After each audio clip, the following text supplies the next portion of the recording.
Show. Oh yeah, it's your boy George Reister in the building per the usual. Thank you guys for joining us today. Got my man today with me, Eric Peterson, MVP of the recliner. Hey, gotta be the MVP of something.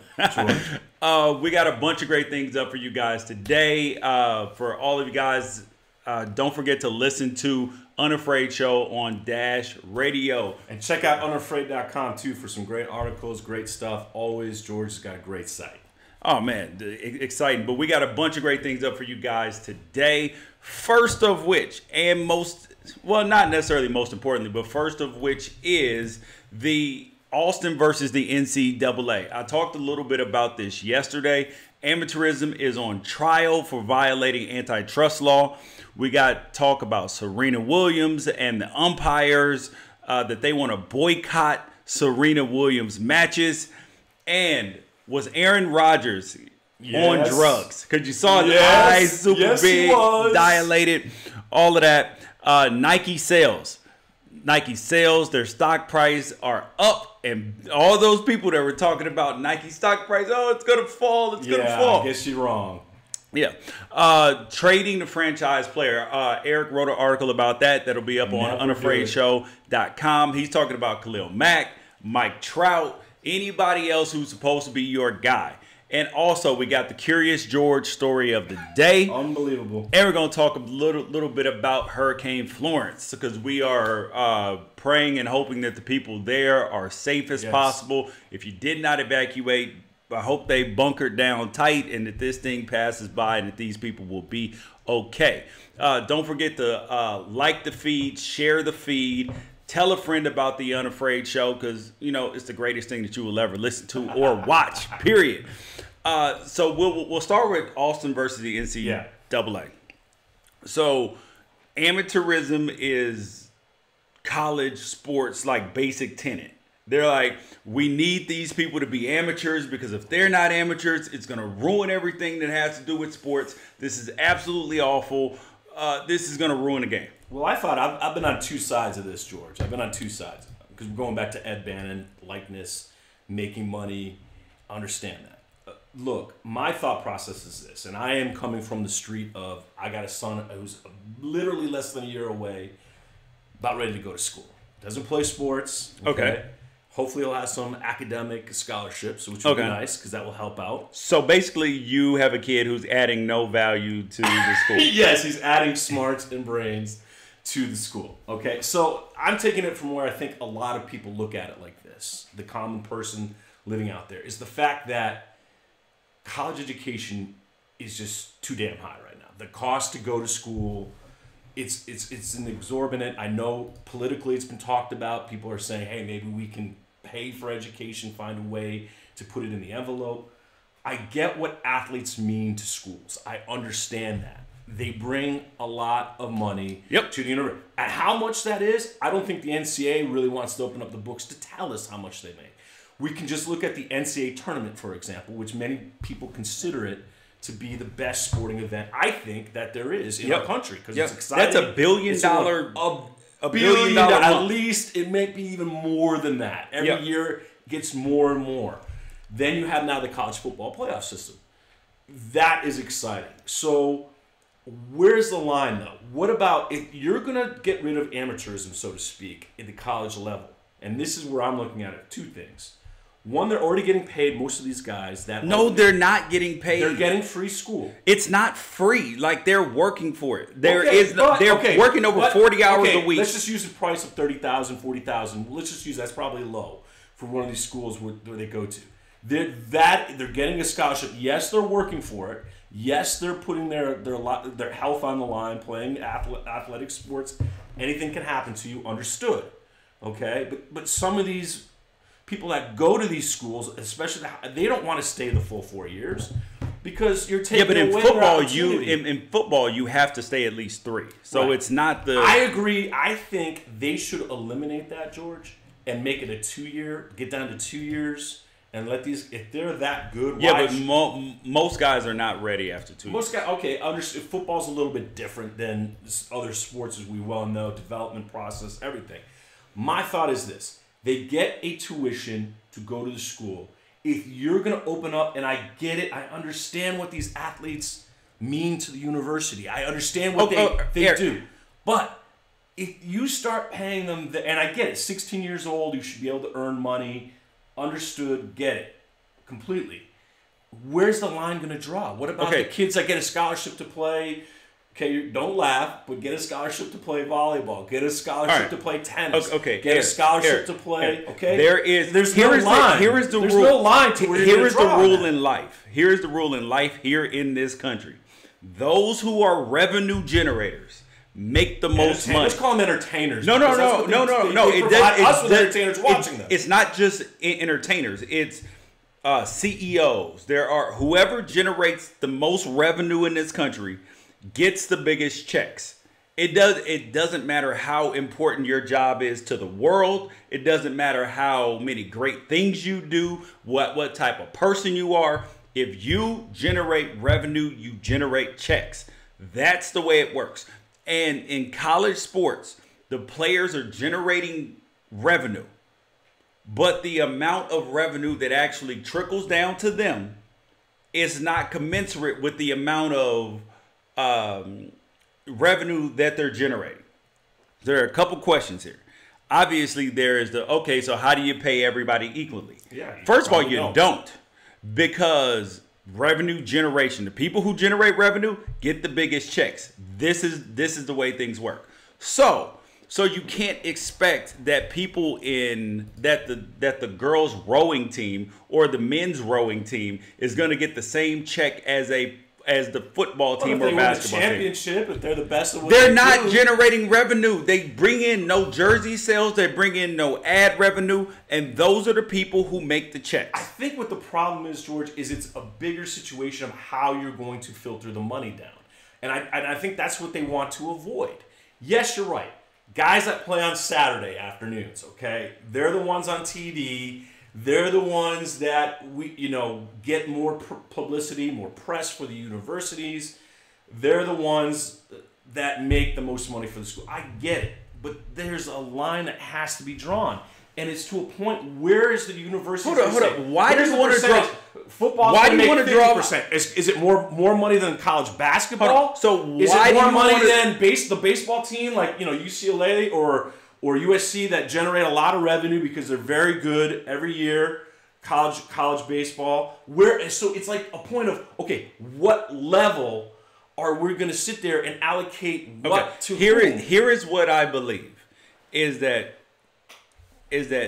I don't believe that you outright necessarily pay the players. I think that you can increase their stipends above the cost of attendance, because that's what this lawsuit is about. Right.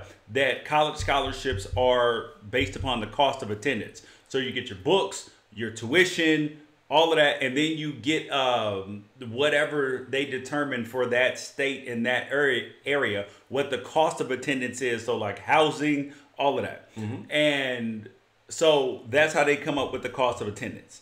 However, the cost of attendance does not factor in to you being able to go to a movie, being able to go out to dinner, have a date, any of that. Hold on. So you mean to tell me most America's not going to cry over that, though. But truth be told, right? Tua Tagovailoa, let's just look at him at Alabama quarterback right now. How much money do you think that he helped Alabama make by winning the national championship? Well, of course, but Tua's one of how many on that team and Tua's on a level. Tua would be like on his own team, maybe 18, 19 amount of talent on that team. No. He's amount of first round picks. Tua is developing. But Tua, and he's not even. Jalen Hurts is there. So let's not forget about Jalen. Jalen is nothing compared to. Okay, I understand. We're projecting. Last year, though, Jalen played majority.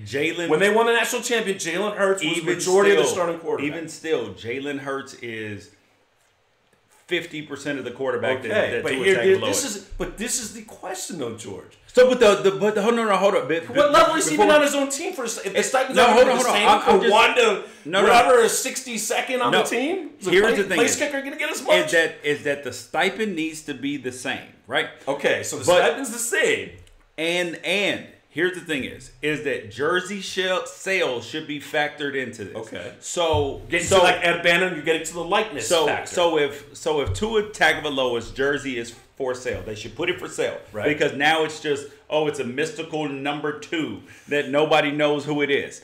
But you know who it is. Right. So his jerseys should be for sale. The football team should receive a portion of the jersey sales. Sure. All the athletes in general should receive a portion of the jersey sales. And Tua Tagovailoa himself should receive a portion of the jersey sales. That way it's broken up. That way the person whose likeness and image is being used, but then there's also some trickle-down economics. Right. It's just it's a overwhelming situation, which it can that be is done the properly. worst. I was about to say that is the worst excuse. It's too difficult. You have smart people, but that's the problem. They're they smart. can You know find what's smart people about to them. They don't want anything to change because they're making all the money. But the point is that people can make all the money. People can make self-driving cars. They can figure out how to allocate. I agree with that. You would hope. Okay? How to do the accounting. George, I think seriously that's a big issue. Like the work that it's going to take for them. Okay, this, itemize. Who gets this? What gets that? For them right now, the system is so perfect because of course they're getting. No. We pay the athletes for go to school. They're getting a free scholarship. Ask anyone out there who would love that doesn't play athletic sports love a free scholarship for something. Yeah. Oh, that's what 4 years. But it's not paying $100. Yeah, but here's the thing. Here's right? the part that people discount is that it's not free. Think about how many sacrifices that these kids had to make in not just injuries. When they were in high school, they didn't get a chance to go to parties. They didn't get a chance to go to some of the stuff that other kids did. Free time, do all this stuff that every other student gets to do in high school. They sacrifice there. They sacrifice in college. And it's not free. But and that's to get kind a of couple life, sweatshirts. That's kind of life, George. In order to be successful, no matter what you do, you're going to make sacrifices because you're driven to become successful. That's a personal thing. Correct. But if you're generating revenue, there's cost, and I get it. There's cost to get them to all these sporting events. There's cost to develop them. There's a lot of cost that you put in to your daughter or son to play sports before they even get. Before they even get to the high school level, before they get to college level. So I understand that. I get it. There's a payoff to this. But the bottom line, there's not necessarily a payoff to it because there are, I think, like 12,000 or 6,000 or 12,000 seniors that finish every single year. And most of them will not be playing pro sports. Well, we know the percentage is really, really low. So the percentage is really low. So being that the most of them won't be playing professional sports. You better, here's the thing. You're going to a university, you better strive at education. Correct. You better think all avenues because the chance to be George Leister of playing in the National Football League is so percentage-wise low, all right? In any sport that you play.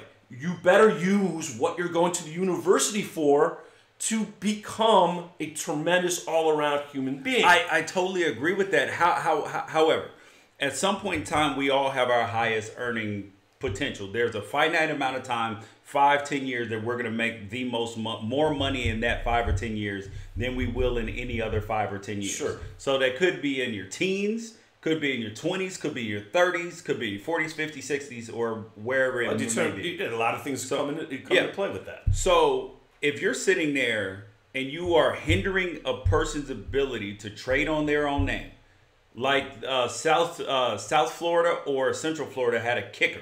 He had a YouTube channel, very successful YouTube channel, and the NCAA is saying, no, you can't monetize your channel. I disagree. Do you understand how asinine that is? And the reality is that doesn't even take money out of a college. None. It doesn't take money out of the college's hands. Zero. So if you are a college and you're like, oh, wow, I don't want people I want to keep the players poor. I like this system because, and it doesn't make sense because it's not even coming out of your bucket. It's not even coming out of your bucket of money. That to me is absolutely ridiculous. Because George, what is the age again for you to go out and get a job and earn money? It's what? 16. Yep. Right? 16 years of age. You can make money. And if you're an actor, my nephew's 10, an actor. 12, He's been picking up checks since he was like 6 or 7, bro. Yeah, you should be able to. So that stuff like that. See, that's where this whole thing needs to be reorganized. You should be able to make money doing something at age 16, younger, whatever.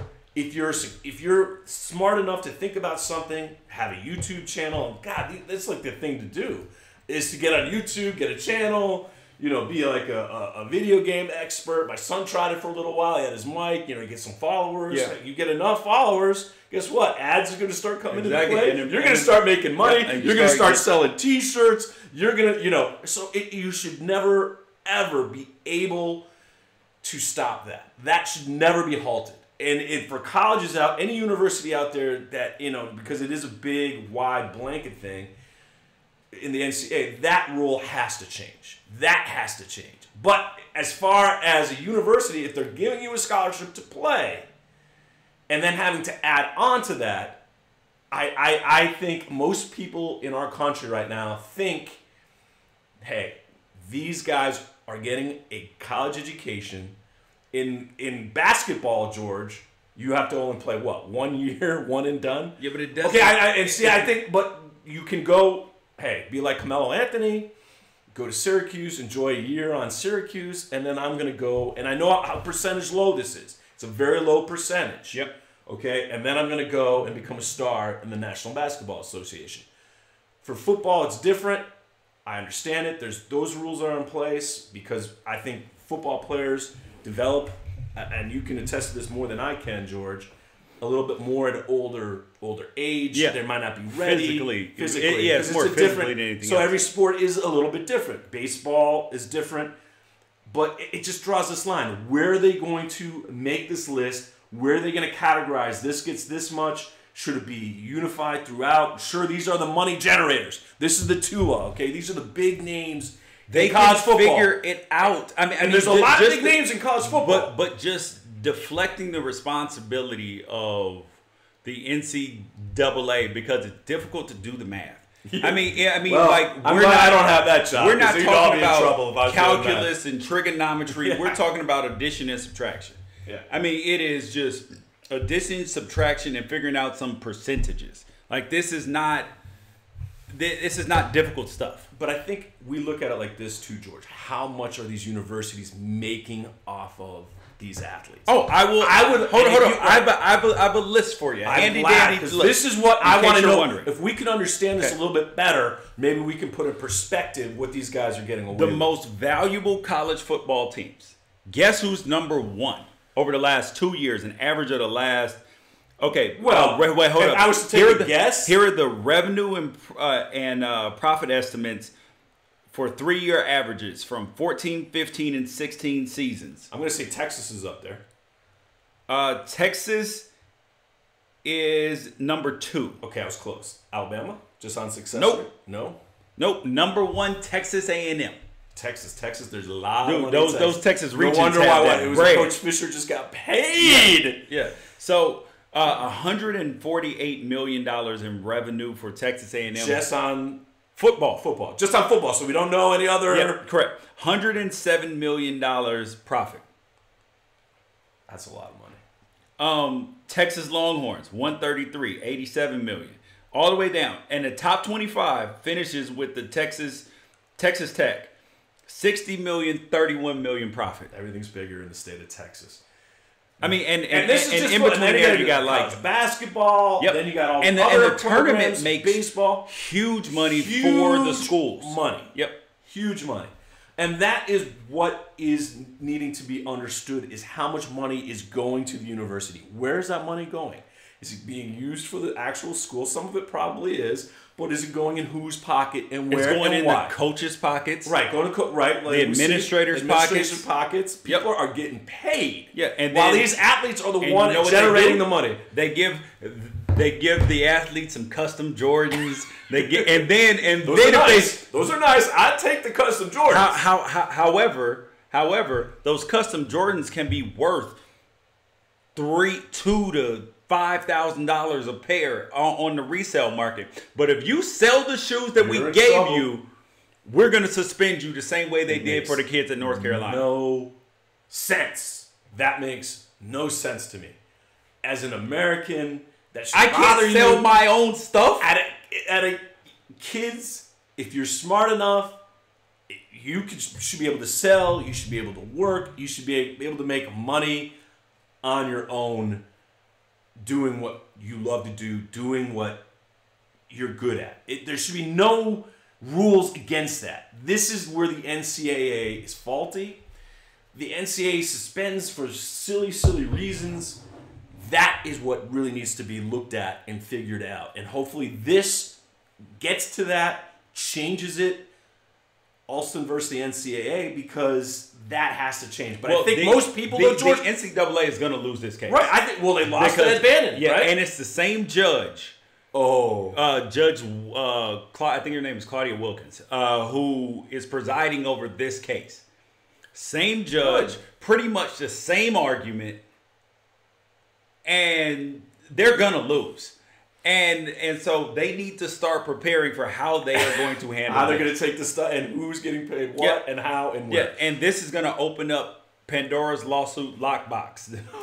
Pandora's lawsuit lockbox. See, you see what I mean? There's a lot of attorneys going to be out there very happy on Hell this. yeah, man, because they know that there is opportunity Sure. And so my son is 6 years away from checking in college, and if he's an athlete, he will be one of the first generations that will be able to monetize his brand. Well, and I will tell you this: we will be if he is good, or any of my other kids. Daddy Reister will be very happy. And mind you, I have a kid in college already, so I understand. And she's at LMU, and this is a $60,000 tuition. So I get it. A lot of money. But at the same time, she's not adding any value to the university. Wait a minute, George. Hold on. In defense of your daughter, she's adding value somewhere as far as... No. She may add value to LMU 10, 15 years down the line when she's a success doing whatever it is she's she's recruiting doing. people to go to the school. Yeah. However, as for now, aside from that $60,000, she's adding no value. Adding no value. All right. So, I gotta go charter. No. All right. We'll see where this leads, how this is going to turn out. Because, again, we're in a situation where people are making money, how much they're making. George just pulled out that list, gave you numbers. You deserve to get paid to a certain point, okay? And this is where they got to figure this out, because it's incredible the amount of money that these athletes generate for these schools. So where's this going to end up? Where's this going to turn out? It's going to be very interesting, because if the NCAA does lose this case, this is going to open Pandora's box, and it'll be quite interesting. All right, George. Yes. The untradeable player. Okay.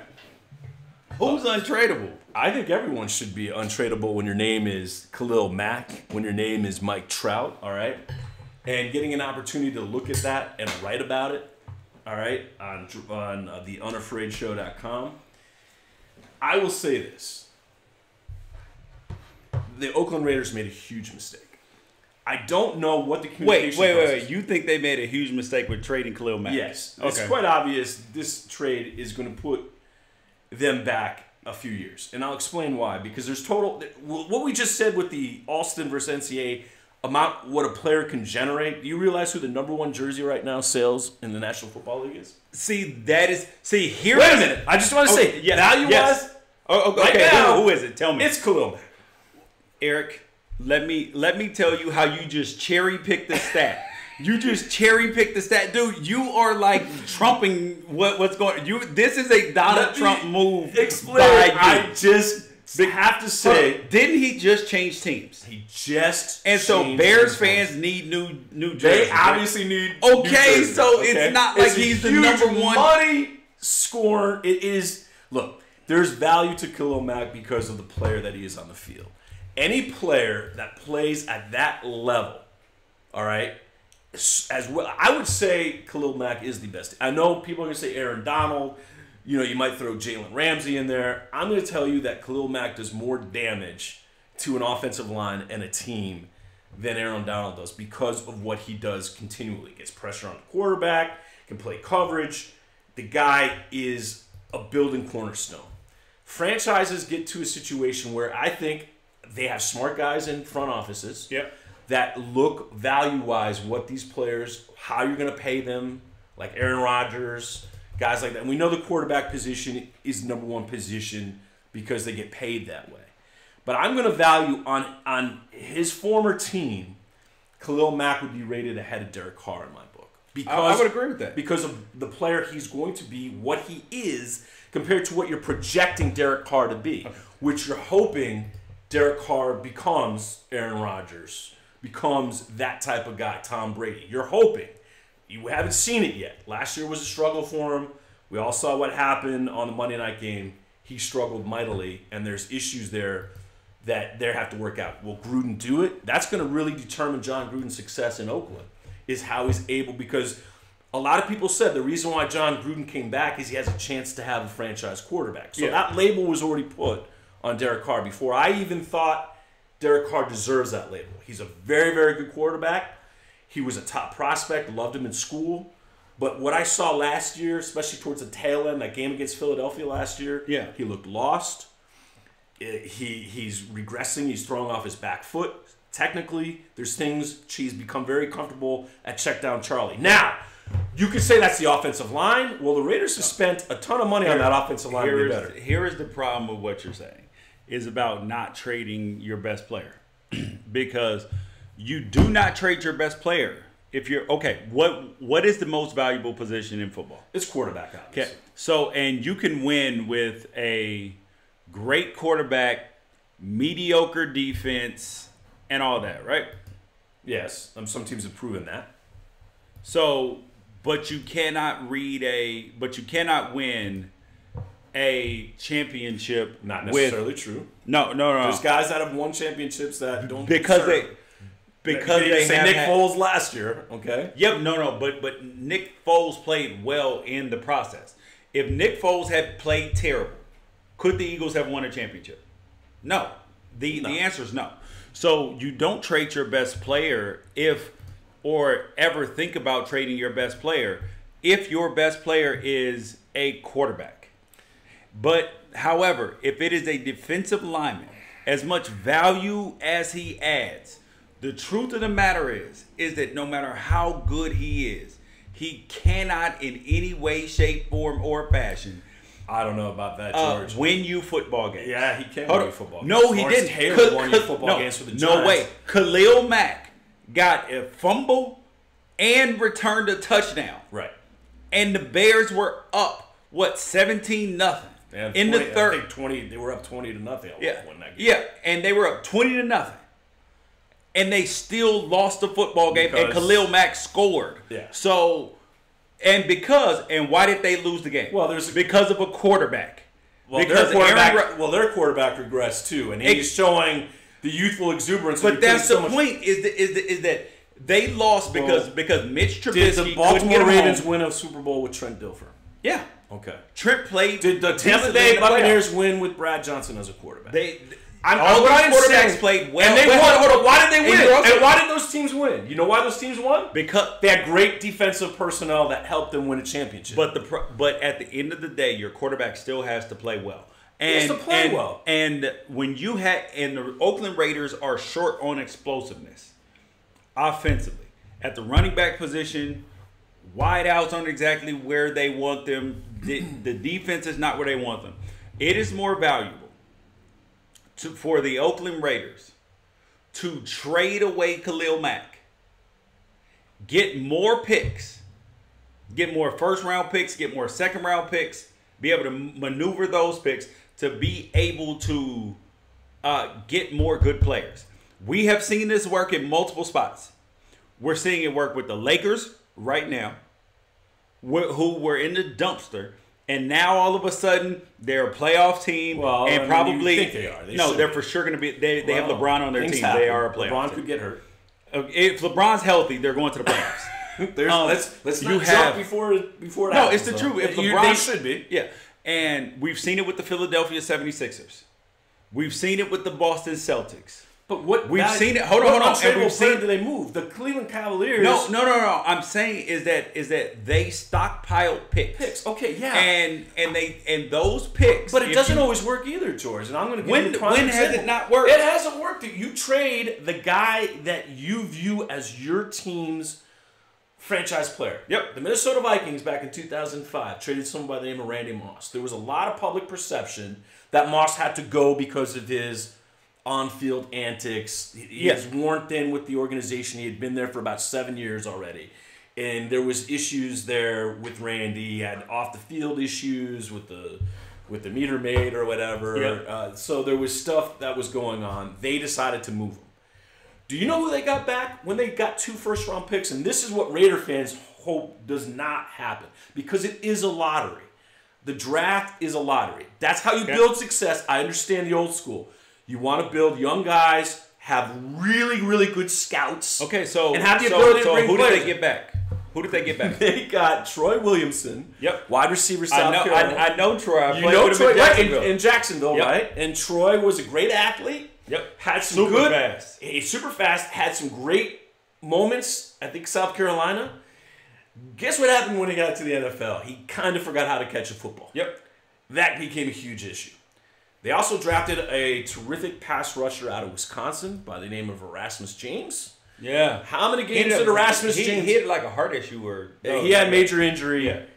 Never really turned out. So you traded. So the entire Randy Moss. So the entire point, the moral of your story is actually that it's which I totally agree with, is that trading your best player away is a horrible decision if you draft poorly. It's a decision that puts a lot of pressure on your organization. Oh my God! Because who cares about pressure? But the organization has to be able to do this. If you're in a situation, I get it, like Manny Machado. Let's take Manny Machado as an example from Baltimore. You would call him close to being a franchise player. I know it's a different sport. Baseball's different. There are no franchise players in baseball. Right, because it's more about a group. Yeah. Right? And you can say that about the NFL. Look, you got to have but Aaron Rodgers also needs a lot of things around him. No, he doesn't. He can make it work with 2 matchsticks. Okay, and Tom Brady's won Super Bowls with guys that you're like, who, what, where, how did they get Great players can do Understood that. And so Khalil Mack is a great player. He's a guy you build, like Mike Trout is a great player. You should be able to take these guys and add to it, because you're not going to get equal trade value when you move these guys. You might get lucky. You might get lucky, get 2-3 guys that turn out, I don't know how many years down the line it takes to develop down the line, and they could be very good players. It could be a good move for your franchise because you're selling it to your fan base that you're rebuilding, that you're restructuring, that we got a plan, this is our plan, and I got to do that. So if the Angels have a plan where they think, okay, let's just use Mike Trout as an example, we can move him and get, I'm guessing they're going to at least 3 or 4 top-rated prospects. You better get 3 or 4 top-rated prospects, and then make that move, then maybe you're able to build something down the line. Personally, value-wise, you're not going to get equal value from Mike Trout. You're not going to get equal value for Khalil Mack. Correct. You can argue as a top 3 player as far as defensive Yeah, but players. you're not going to be able. But the Raiders can make the playoff. The way the Raiders roster looks before they made that move, and this is why it's a horrible decision. Making the by the playoffs has nothing to do with the ability to win a Super Bowl. But if things go right, you're hoping you could win the Super Bowl. No. The There are teams. Okay, the Tennessee Titans made the playoffs last year. Right. They had 0 chance of winning the Super Bowl.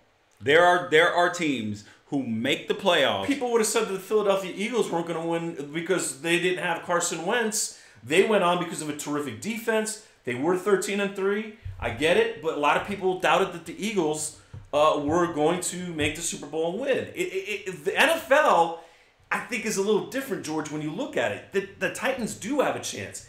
If they get hot at the right time, if players play the way that they can, if their defense can lead them to have incredible games. You just need an incredible game for 60 minutes. The Jacksonville Jaguars last year with Blake Bortles had 3 quarters where they were as dominant as you could be in Foxborough, and everyone was thinking, wow, the Patriots aren't going to make the Super Bowl. The And Jaguars. as great as that defense was. But Bortles played well. Don't put it on Bortles. As great as that defense was, what happened? A quarterback won the game. Well, so, I mean, this is the way the NFL works, man.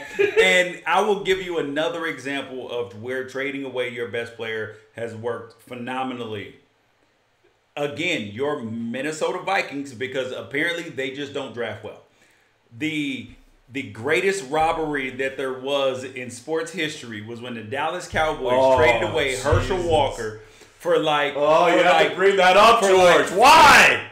To the Minnesota Worst Vikings trade of all time. for like 30 picks. And they drafted Trey Aikman.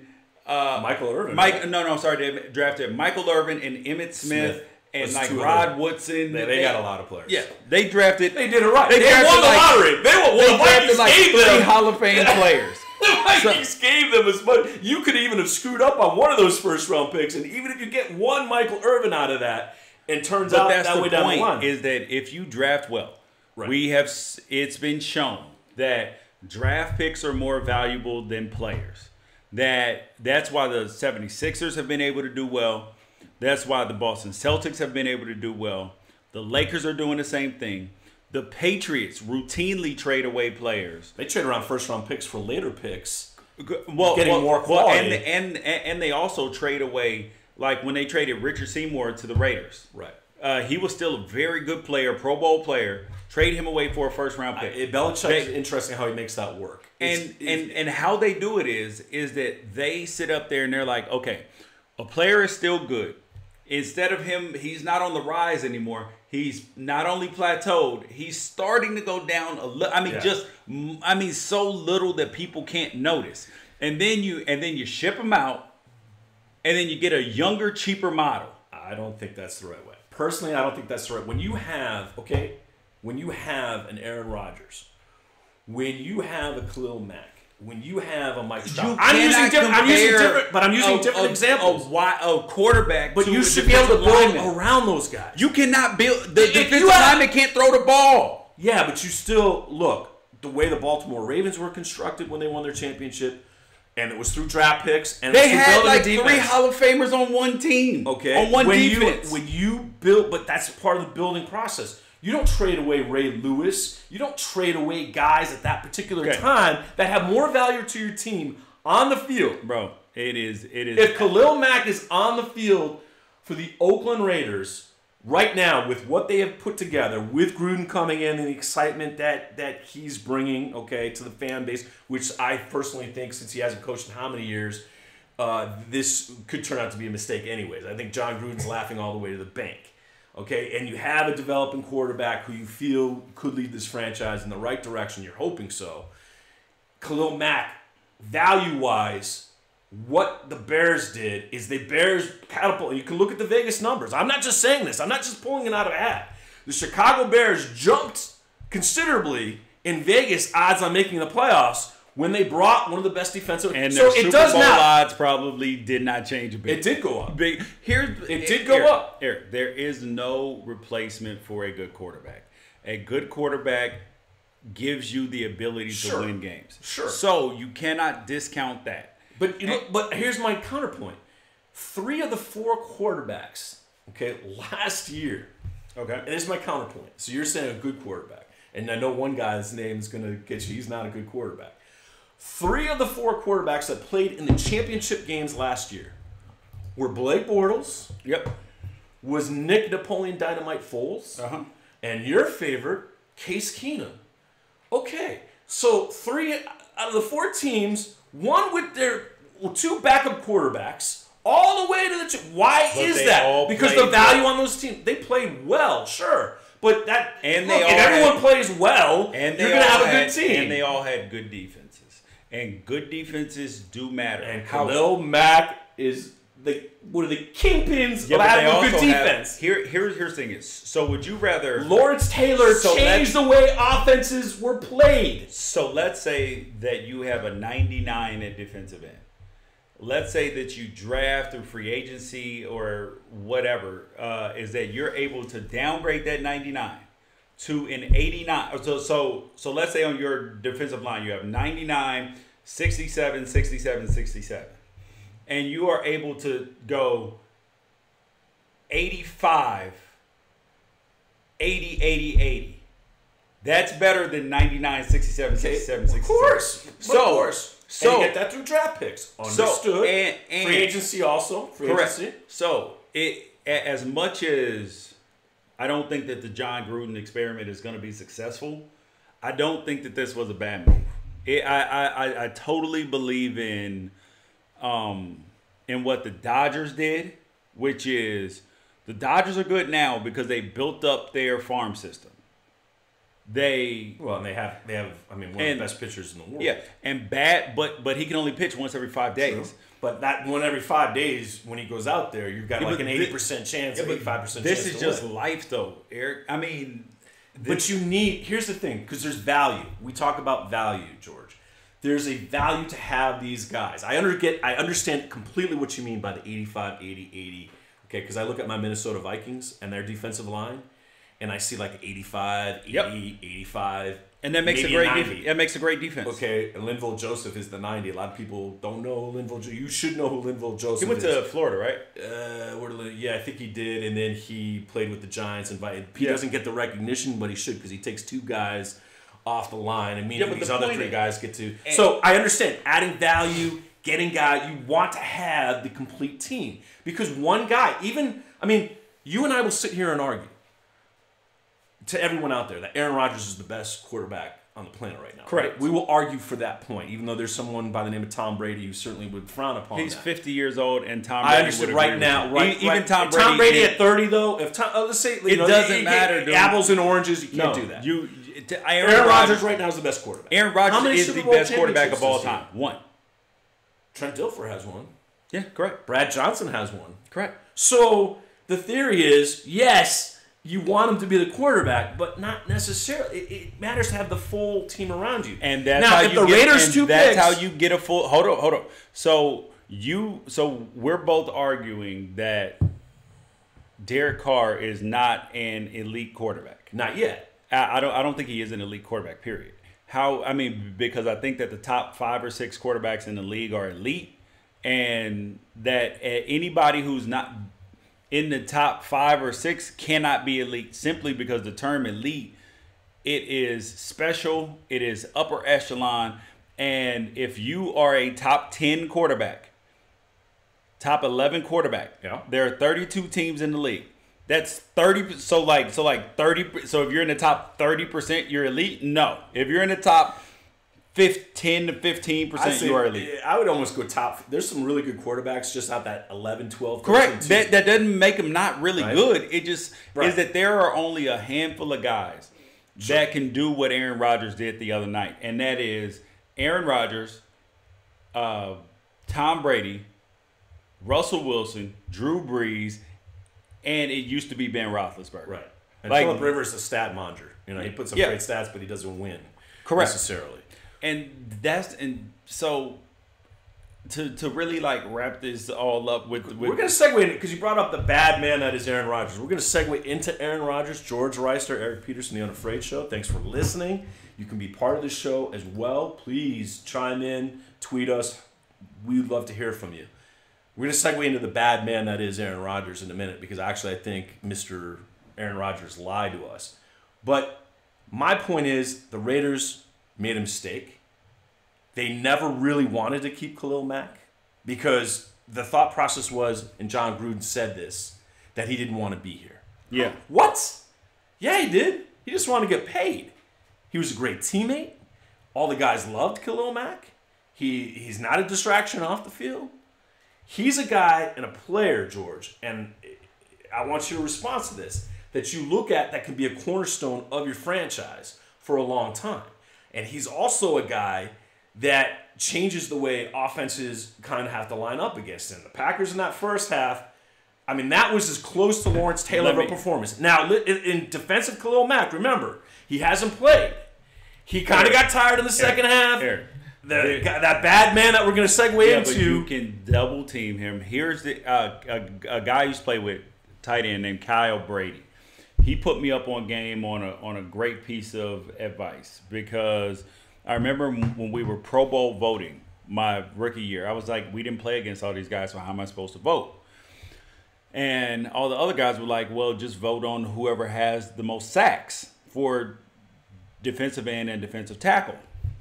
And Kyle was like, okay, George, I don't think that's a good metric. I was like, okay, so why? And Simeon Rice that year had like 15, 16 sacks. I was like, well, clearly Simeon Rice. He said, you played against Simeon Rice, right? I was like, yeah. He said, how many plays are there in the NFL season? About 1,000. If you have 15 sacks, that means you had 15 very successful plays out of 1,000. Yeah, but then there's all the hold on. They now do like hurries on quarterbacks, which makes a big difference. But then there's hurries, there's all this other stuff. Right. So you add that up to like 10% of the plays, and then Simeon Rice was terrible against the run, awful against the run. So he couldn't even really play on first and second downs a lot of times. He was a third or fourth down guy. He was a specialist. Yeah. So why should he go to the Pro Bowl over a guy who I'm going to say right now who has 8 sacks? Well, Khalil Mack is a much better player. Don't use that as an example. Khalil Mack's a much better player. I'm just saying Khalil Mack's a Hall of Fame. Is that even if at defensive end, he may only be able to, because of the way the plays run, whether he's double teamed, all sorts of things. At the end of the season, he may have only had to have an impact on 10% of the plays. I'm going to tell you the quarterback has an impact on 100% of the plays. Khalil Mack has an impact. I'm going to say close to 50%. Oh man, stop. Yeah, because Eric, that doesn't even make sense. No, George, it does make sense. Let me explain. He doesn't touch. Khalil Mack almost hit not only lines up as a linebacker, he lines up as a defender. Khalil Mack is so good, George Reister. They say you line up. You can line up he could line up a defensive tackle. Bro. You don't know where Khalil Mack's coming from. And what does that do to the offense? The offense looks. You've got to read, and they don't care. They're blocking. They see where the pressure. You change where the pressure. No, they're blocking bodies, Eric. That is that the defense is trying to get the offense one-on-one with Khalil Mack, and the reality is there's so much scheming and all this stuff going on that the actual impact that he has physically on an entire season is probably on 10% of the plays, where he either hurries the quarterback, makes a tackle, or gets a sack. Like whether he touches the person who has the ball or almost touches them, probably on 10% of the plays. Well, that's not a high enough. That's not a high enough percentage to warrant him being untradeable. I mean, especially in the day and age that we've seen so much evidence of the contrary. But I want to move on to a hot topic. Okay, all right. Which is Kaepernick, Nike, the NFL, and everything that is amounted from that. Because I saw a tweet today from a guy I talk to all the time, Clay Travis, about he said he basically told people thank you for tweeting me Nike stock price, because him and so many other couch potato stock analysts have said that Nike stock is going to go down, all this. Well, it hasn't. It's actually hit an all-time high, and they gloated because it went down the first day, but it was normal market trading. They're like, oh, Nike lost $3 billion. This is a catastrophe. But in reality, Nike stock went down like $2.68. Right, so not catastrophic. Yeah, it was like from like 82.40 to like 79.80. Yeah. And then a couple days later, it was back up to where it had been, and now it's well over $83, $84.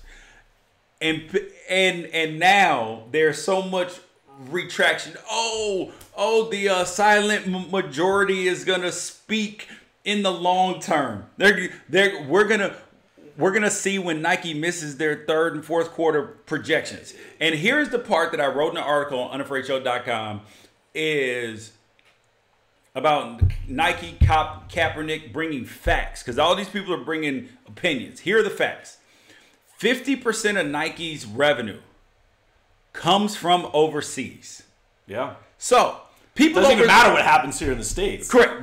They don't even care about this national anthem thing. They don't care. And then, of their total revenue, the majority of their revenue comes from those 35 years and younger. Yeah. So it doesn't come from the Air Monarch crew who buys one pair of shoe every 2 years. Hey, what's wrong with that? Okay. Or the Nike or the white Nike sock guy who buys one pair, whose wife buys them some socks, or kids buy them some socks every 8 months. That's not Nike's core demographic. Their sales have gone up since this whole Kaepernick thing. And the reality of it is this, is that the world is changing. Big time. And 50 years ago, there were people who thought that they were on the right side of history when it came to women's rights, when it came to civil rights. And so all the people who attacked the social justice warriors, we'll see where you sit on the side of history 40, 50 years from now, because there's a lot of people that thought that they were on the right side of history then. But now it's changing. And listen, this is interesting because, yes, everyone was reading and reacted to the day after. I knew it wasn't. Oh my God, how can Nike do this? Oh, and it's more about making a story out of something that's not a story. Nike, even if this was catastrophic, okay? Even if the stock plummeted and it was like a week's worth of... But it wasn't going to plummet. It wasn't. I know, because Nike is Nike, okay? Nike is Nike. They could have put, God, give me like the worst person you could think of and done an ad, somebody that's really, really bad, all right? No. All they had to do, because here's the thing. Always going to make money. Here's the truth: is that it's a brand that's steel. Is that life. Older white men are very powerful especially with the money that they might have in certain demographics, right? I mean, they're influential in politics. They're influential in business. However, when it comes to consumers, they are not powerful when it comes to Nike. So, and then the truth is that those same people are very fiscally responsible. And Nike stock is a good stock. It's a very good stock. But look at it from a kid's perspective. So George. People people thought that old white men who don't like Kaepernick, don't want him in the NFL. They thought that they were going to dump their Nike stock. They're like, I'm not dumping money, homeboy. My money trumps my hate for Kaepernick. I mean, that's where the underestimation came, because it's like, all right, so I don't like Kaepernick, but I like this money Nike's bringing me, so we're good. And Nike, and the truth is that you can't get away from Nike. No, because they sponsored the NFL. They are the official jersey manufacturer for the NFL. They're everywhere. The NBA. 58% of college football programs, most college basketball programs, Nike is your high school teams. Yeah. How can you possibly get away from them? You're going to give them money. You are going to give them money. And it's to the fact it's like kids today. Okay, my son, when he goes to the store, hey, look, Kyle, here, check this out. We can look at Under Armour. Over here, this and that. He's like, I need the Nikes. He's at Nike. He's at Nike. I'm like, why not try it? And he's like, no, Dad. He's always with the Nike. He's like, Dad, I need that $200. I need Nike. He's like, Dad, I need that $200 out here. I need that $200. It's a brand. It is something. There's something about that swoosh, okay, that we've grown up with, that now our younger generation. What does it stand for to you? Like, what does Nike stand? I mean, like, if you had to give like 3 or 4 words about what Nike stands for, I'll go first, the way you can think about it. I would just say the very best. Very simply, it's because when I want a shoe that's comfortable, like I'm wearing right now, okay. Here's Dad selling his son on Under Armour. Dad's sitting there buying a Nike. I'm like, well, and Under Armour's very good. Trust me. I was more about, hey, I saw something I liked. I thought he'd like it. It was all Nike, okay. It is the very best. We grew up with Nike. It was something to get Nike sneakers back in the day. We all remember the Jordan craze. Okay, we remember. There's something about, you feel like when I used to play tennis competitively, I had to have the Nikes. I wanted the Nike shirt. It just made me feel good. I'm out there. I look good. Doesn't matter if I play good. Yeah. It doesn't matter about looking good, okay? And you felt like you look good when you wear Nike. It just, there's a comfort level with the brand, with having it be part of, who you are. For me, it was growing up with Nike. Now my son, continuing that generation. Yeah. And it's look, Adidas has fine clothing. There's other brands out there, Under Armour, which there's other, they're fine, they're good, they got their own little niche, okay? But Nike is the best, George. And when you associate with something, you always want to associate yourself with the best. With the best. So seriously, you could put, you're gonna laugh, you could put Donald Trump on an ad, and him holding up Nike sneakers and saying, I only wear the best. No, Nike. No. It would not change. That is not true. Because you have to remember who their core demographic is. And their core demographic doesn't mess with Donald Trump. So the majority, I'm just using it as an example. You say as an unpopular guy right now, correct. But a lot of people, it wouldn't hurt the stock. Before he got elected, yes. Yeah. Cool. Now it's more right. Correct. He resonated with the. But Colin Kaepernick's sort of political in his own way too, because he's either really loved or really kind of like Donald Trump. But either he's loved or he's really hated. Yeah, however, he is more his stance and all of this is more respected by the people in Nike's demographic, right? Than it is the president. Correct. Right. So as a company, you always got to play to the crowd. Like you always got to turn. You always got to turn around and preach to the choir. You always got to turn around and preach to the choir. Like you got to talk to the people in the congregation a little to get them to join the choir. Right. But you got to keep turning around preaching to the choir. And Nike's preaching to the choir, which makes sense. It's smart. Every business. I thought it was preaches to the choir. Just on content, and I told you this last week, and when I saw the ad for the first time or 2 weeks ago.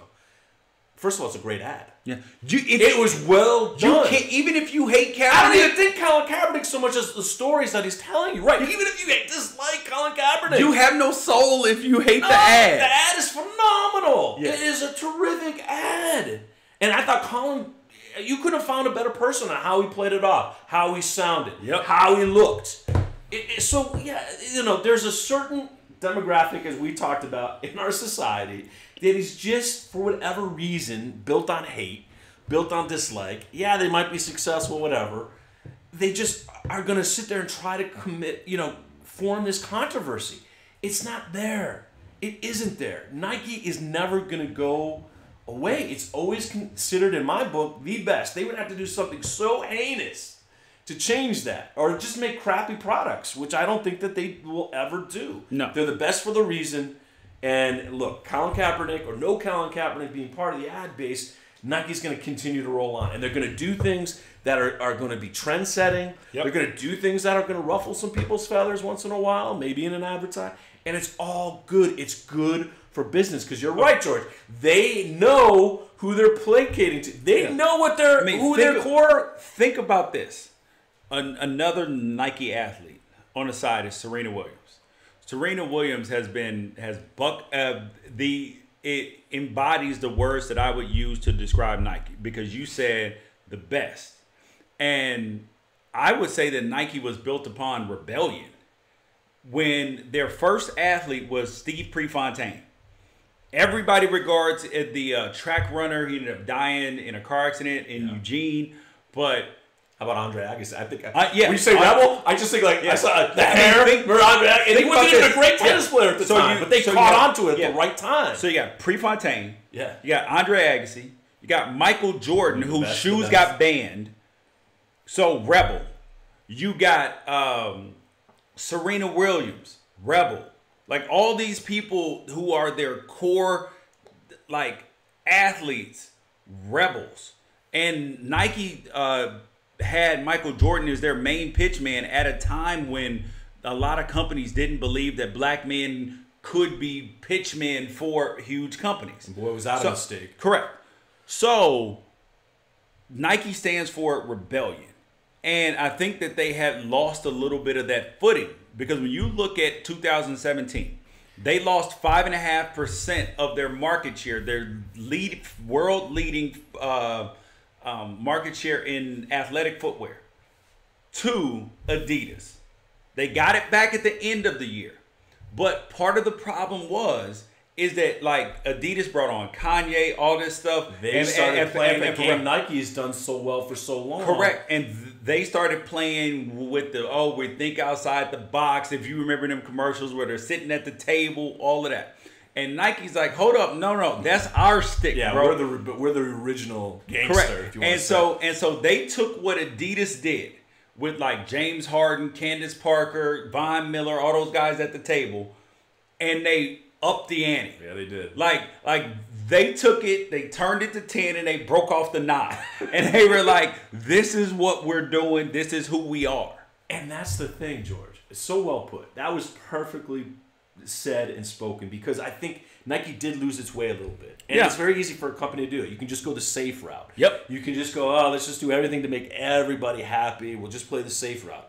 And yeah, another company comes in, Adidas, and plays your game that you originally created better than you and starts gaining success for it. Yep. And then you just got to be like, hey, we're the kings. We're going to beat you at the game we created. And now they're back to being what they are. It's amazing, because it's still not going to change. I think the perception out there of people, whether they feel it's controversial to have Colin Kaepernick as a spokesperson or not. But what we're here to say right now on the Unafraid Show is, without question, that it is the most successful move that Nike's going to make. It will lead to more good in the long run, more financial windfall coming to the company in the long run, because Nike knows how to do it better than anybody else. They are the true rebels. They're not afraid to make statements. Colin Kaepernick was a huge move by that company to absolutely state once again that they're the best. I looked at it as when I go to Serena Williams and I look at how Nike has been viewed and how she's viewed. Because at first she was a rebel. Like the way they Venus looked, actually, when it first started, Venus was the bigger, at first. Correct. Bigger name as far as the sisters. But Serena, because of her body, because of how physically imposing that, like she actually has muscles compared to, compared to most of the tennis athletes. Like, she trains differently because that's why she's so dominant. And so she didn't resonate with white women the way that she does now. Now that she's a mother, now that she's almost died. Because if you were watching the U.S. Open and you saw the crowd, how they were cheering for her when she was playing against Osaka, and you saw it was men, women, children, black, white, old, young. Like, she is the hero. And Nike has figured... She's the GOAT. Yeah. So... Yeah, but the GOAT is not always beloved. Like you know what though, George? Tom Brady. Even though I think that Aaron Rodgers is a better passer, better quarterback, but the most accomplished is Tom Brady. Right. People consider him the GOAT. So, but he's not beloved. Serena was not beloved, but now that she's had adversity, she is beloved, and Nike sees that. All right, hold up. We got the world is changing. So the things that didn't draw sympathy from other people, and I'm gonna tell you how I know that this, what people call social justice warriors, that this movement is not just about quote unquote political correctness, because I'm a person who believes that some of it is hogwash. That the people need to grow up, get tougher, and stop being so sensitive. PC society? Yeah, that people need to stop being so sensitive. But there's an element of it that you do have to pay attention to the human element of things, and be sensitive to other people's thoughts, feelings, and emotions. You know what it is too, George, and you're on a roll, and I don't want to interrupt, but I have to. It's because we've kind of grown up with Serena. We've seen her develop. Yeah. And for whatever it is, and you can use Tom Brady in this example as well. When they first start out, you're like, okay, who's this guy? Bum. And then you get to know them a little bit more. And we've had a chance to kind of grow up with Serena. We've got a chance to get to know her. Yeah. I think even when you're supposedly the villain, George, it's sport, and there's villains in sports. Serena was not one of them. but let's use John McEnroe for an example, okay, or Jimmy Connors. I'll go to tennis. We'll keep it in the tennis realm. They get a little bit older, okay. You realize, America realizes that you might be seeing them a little bit less, and you don't really understand the brilliance of that particular person, the way that they play, what they've meant to the sport. I will say this, Serena might be the greatest athlete of all time. Could be. You could put her in the argument with Michael Jordan, whomever you want, as the greatest athlete of all time. Not just her sport. That's how big she is. 100% agree. And I want to get into some of the controversy as we segue into it, because she is a hot topic as far as controversy with her treatment of umpires. I don't think it doesn't matter. Serena floats on water. Athletes, when they get older in their careers, and we realize we're seeing them less and less, I miss so much seeing John McEnroe play. I miss seeing Jimmy Connors play. I don't want to miss any big Serena Williams matches ever for the rest of my, because I know it's coming to an end. LeBron James in basketball. People did not like LeBron James for the longest time because he was great.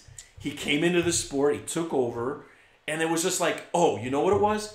We're never going to put him in a category with Michael Jordan. Yeah. We're never going to. This kid, who does he think he is? Yep. You know, and maybe Serena has that same kind of, she started taking it, oh, no, we're not going to start talking about her in the Margaret Court, Steffi Graf, whatever. Yeah. Guess what? She eventually is going to surpass it. You're going to have to. You're going to have. That's how good these guys are, or in this case, Serena is. I just think it gets to a point where us, as human beings, okay, we see somebody, they've been a part of our life somehow.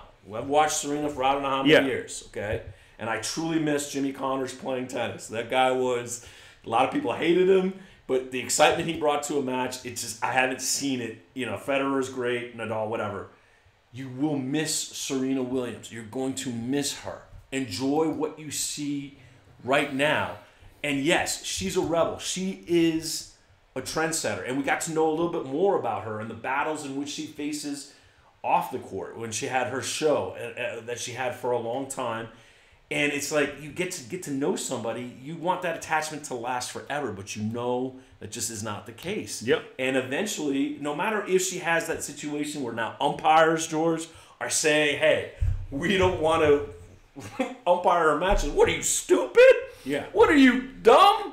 You know how much publicity Serena Williams gave that umpire just because she had an outburst, and she rightfully had it, because I don't understand this, George. You tell me, what sport is coaching illegal at? Why is coaching illegal? In any sport that you play, if you have someone you're paying money and they're your coach, why can't they coach you? Why? Why is that even a rule? It's stupid. Excuse me. It's absolutely asinine, just like the NCAA. It is just like dumb. It is banning people getting paid. It is just like golf, bro. Where like you have to stay silent and you have to. That's why the sport's hurting. No, they should be able to. You should be able to give signals. Nadal was being coached. I don't know if anyone saw Rafael Nadal and his coach Moya. He's getting signs. He's getting coached. Yeah. So what? That's fine. Okay. So, but I want to talk about Serena in terms of Carlos Ramos, who was the chair umpire. Right. He was talking about, and other umpires are talking about, they want to boycott Serena's matches. And the truth of the matter is that Serena did throw a little bit. Well, actually, I would say that she was a bad example of how to turn the page and to stay focused on what you're doing. She's done that before, though, George. I like that about her. She's an emotional person. Yes. And that's one of the things that makes her great. But so like she wasn't a great example of that. However, but at the same time, because both things can be true at the same time, that she did not do a good job of turning the page and staying focused. And the part that she was right about was her interaction with Carlos Ramos and how he, an official, an umpire, a referee, whatever, interjected himself. He became the story of the match. Like the umpire, the official, the referee should never be a figure who's talked about in a good match. Never. In a big time match. And people like, well, she did call him a thief, blah, blah, blah. Well, I talked about a list I had yesterday. Carlos Ramos has had other incidences with players. In 2018 at Wimbledon, Novak Djokovic screamed at him, threw his racket, and even pretended to throw the ball at the umpire. Never lost a point or a game. And he had the same thing happen with Rafael Nadal. Has had it happen with Baghdadis, Kyrgios, Andy Murray. It's all of these guys. It's amazing how many people he's kind of. So correct. But here is why Serena's right. Is because all of these things have happened with Carlos Ramos. And there have been no points taken away. Multiple verbal warnings given. Here is why Serena's right about it being sexist. Is because as a man, you have pride, you have energy, you have this. And there's a little bit of Carlos Ramos that was like, I'm not letting this chick talk to me like this. Well, the other side of that, though, too, is within the rules, though, George, within the rules, he was right to do it. Within the rules, correct. He was right to do it. However, when you have a pattern of doing something else. When there's which means Carlos, they might boycott him umpiring matches, is what's going to happen here. Serena's not going to be the one that's going to be boycotted. You're going to be boycotted. Correct. So you got a trail of you interjecting, because that's the worst thing in sports that we see, George. Yep. Is when, and you'll see a Monday night football game, you'll see, the big Thursday night basketball game, and you'll see something where an umpire in baseball, they know they're on TV, they want their TV time, okay? They kind of interject, Ed Hockley with the big muscles sitting there doing this, and then there's more penalties, right? There's more penalties in these games than there normally is. Okay, that's one of the worst things, is that these people want to become the story. We're not there to see you. Yep. And the best compliment we can give you is exactly what we you didn't just even said. notice you. We didn't notice you. That's when they say that. It's for some players, like when you're a secondary guy in the NFL, when they don't call your name or you're not talked about by you probably had a really good game. Yep. That's the way you want it. Make sure that nobody talks about you. The fact we're talking about Carlos Ramos, the fact that he's now trying to get other umpires or chair umpires to boycott the greatest athlete maybe of all time is ridiculous. It's stupid. Yeah, but don't you think that how much of this do you think has to do with the fact that she's a woman and I didn't even really think about it like that. I did not. But is that why he went to that nth degree? That's even worse. See, it's different if you are a person who's a stickler for the rules because nobody would be upset if you are an umpire who's like, listen, the rules are the rules, and we're going to follow them to the letter of the law. Right. Then people can live within those constraints. But when you give one person latitude, and then someone else who don't, correct, and then when all these men do it, but then it goes back to the how do we want our women to act? Because a lot of people think that their daughters should act like a lady when playing sports, and their sons. It's cool if you. He's passionate. He's just fiery. I like that. I like it when those people show that emotion. I love it when Serena got. I hope that it turned out for a better result for her. Because we were all rooting for Serena to I tie don't think history. that she was going to win that match. No, I think she knew, and that's what frustrated her probably a little bit more, is that Osaka. It's a mirror. Yes, Osaka she was playing Serena so well. It was incredible. I mean, when you look at her sets throughout the tournament, she only dropped one set throughout their whole U.S. Open, and I think only 2 sets got to 4 points. I mean, she was beating people 6-0, 6-1, 6-2, and some 6-3s. Like it was future Serena. Yeah, it was, and she just kept making shot after shot. Even when Serena got up in the second set, she did not get rattled, did not get flustered, and so I think that Osaka was going to win the match regardless. And I think that's what brought some frustration into Serena. She knew on that day, the pressure of chasing history, that she really didn't have a chance to win that. No. I think that it all literally had to do with the chair, because she was happy for Osaka, and I felt bad for Osaka when watching the match. I felt bad watching the post-presentation. That was really weird. Because it took away from her moment. Carlos Ramos took away from her moment.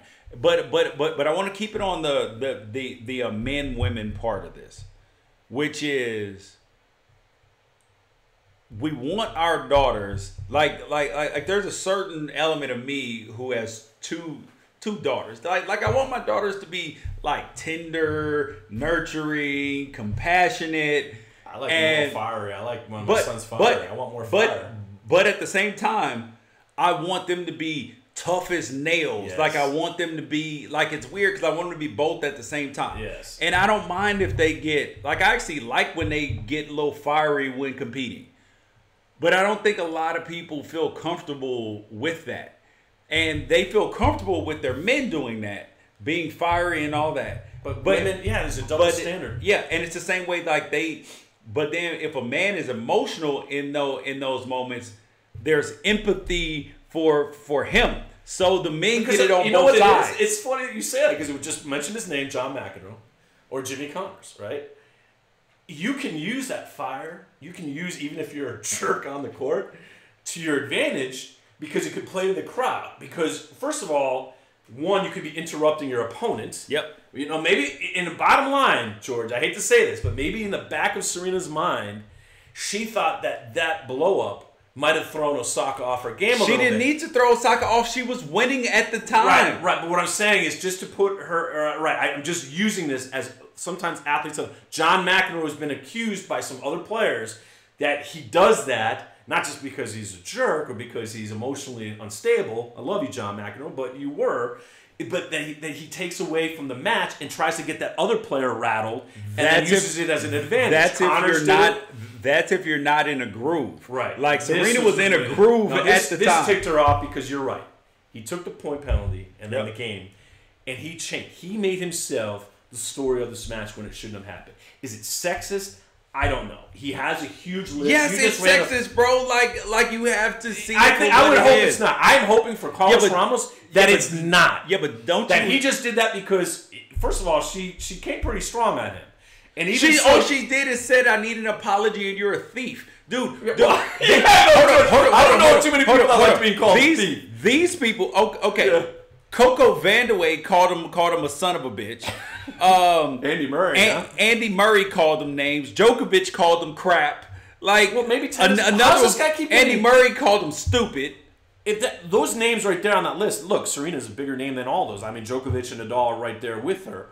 Even so, with this kind of list of altercations, why hasn't he been looked at or suspended or possibly removed from the chair? If these many players...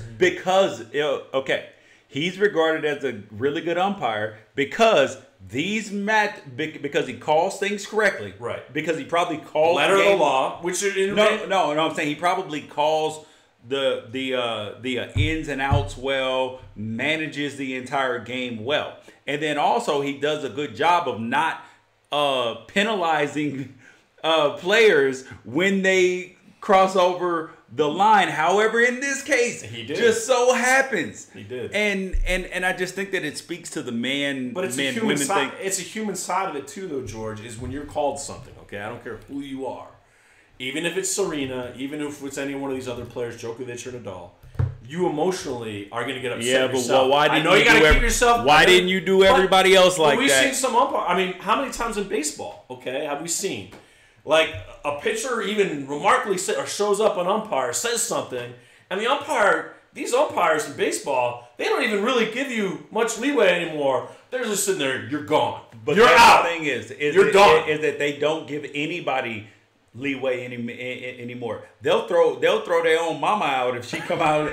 Oh, really, manager? You're coming out of the dugout and you got the mean face on? Get out of here, bro. Yeah. Get out of here. It's great. So let's just hope. I hope though, George, that it's not sexist. It is. I just think he you acted a certain way. Oh God, dude, that is the way to sugarcoat anything. He overreacted. Oh, maybe but the list I did not know that about. Yeah, but that list that you just showed me, he's got a running. You know, he's got a running tab on his list that I'm starting to think why isn't there more uprising for more players to get this guy maybe out of the chair? But, all right. So tennis needs a stronger this is a voice, culture which they don't have. But this is the culture in tennis, because remember, Venus, Serena, Billie Jean King, all these women fought for equal pay in tennis, right. which we've talked about. I might be sexist and say I disagree with that. Right now I do. And it's not actually sexist. It's more of a remark that the women have to play 5 sets. So what? It's about revenue generation. Do you realize that Serena's matches in these finals usually outdraw the men? Because there's a lot of reasons for that, though. So Serena is a U.S. citizen. She's from No. Regardless of whether it's the French Open, Australian Open. No. But what I'm saying about is the ratings. Yeah, but she has our audience. So when it's Nadal and Federer, as great as a match that is, if I'm like a person that's she's not from the United States, like when the World Cup's being played, and your team's not there, I might not watch it. Yeah, but much. The reality, I don't have my interest level is less high. I'm just using that as a slight example.